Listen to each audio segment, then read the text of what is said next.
Hi, I'm Janelle with Cold Creek Nurseries. A couple months ago I talked to you about planting my pollinator garden, and I planted it, and today is the big reveal. I know some people have been asking me how it's going, so I wanted to show you all what I did and then how they're doing. So this is my pollinator garden.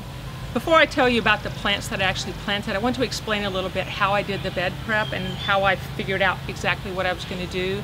This was originally my rose garden, but as you can see, it's after 1 o'clock now and half of it's still in the shade. And after several years of the roses being in shade, they just deteriorated to the point where I couldn't have roses here. The tree above me has gotten bigger and bigger, and the shade has encroached more and more on this bed. So what I did first was, it had already been amended. It was in good shape, but I added a couple bags of topsoil and a couple bags of chicken compost, and I just tilled it in and prepped the whole bed. Then I went shopping at Cold Creek, and I picked my plants, partly the plants that I had talked about on my previous video, but also some ones that I hadn't considered.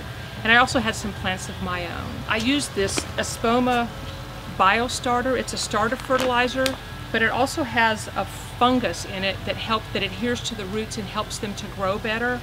And I have been amazed at how rapid these plants have grown. And I really attribute it to this, and I will not plant a plant without it. When I laid these out, I had all my plants and I laid them out, and they were very widely spaced, and this really looked kind of sad and sparse. And I'm really glad that I didn't plant them close together and crowd them, because they've grown larger than what I would have ever imagined. So let me show you my plants here.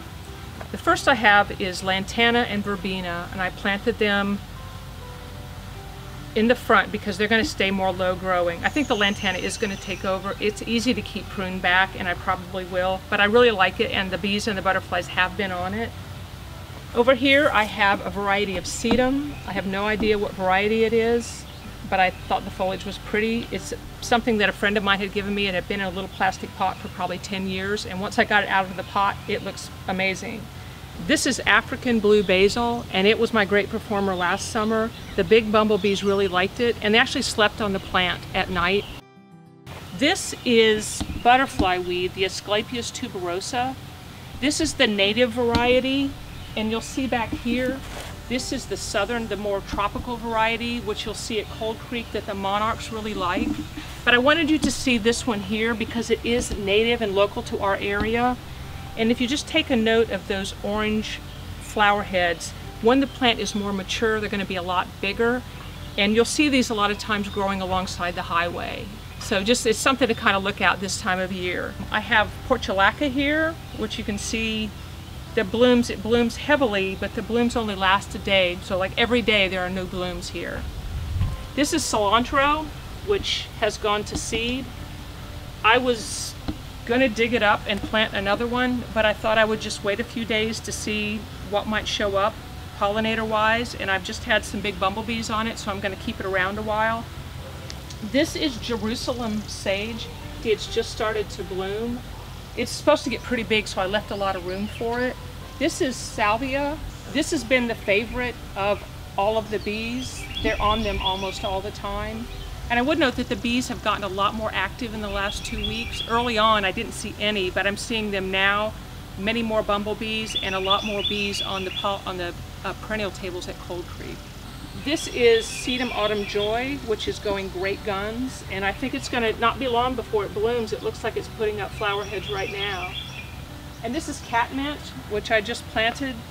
And the bees were on it almost immediately when I brought it home from work. I saw the bees on it on the perennial tables and decided I needed to have one. So this is my perennial garden. I'm really happy I did this. It's been a lot of fun to watch the bees. And I think one thing that you notice about the blooms once you're trying to attract the pollinators and you're standing here looking at the bees on your plants is you have a much greater appreciation for the flower itself. If you were going to look at this from a distance, you would see pretty purple spires. But when you stand close and you're watching the bees, you can watch them work in and out each one, and they tunnel down into this throated plant. So I think you get a much greater appreciation for the beauty of each little bloom when you're looking at the pollinators. Although it is the third week in June, it's really not too late to plant these plants if you still want to do a pollinator garden. They have a very long growing season, The perennial tables at Cold Creek are still changing every day. We have a lot of flowers. So just because you've waited this long, don't not do it this year if you want to have a pollinator garden.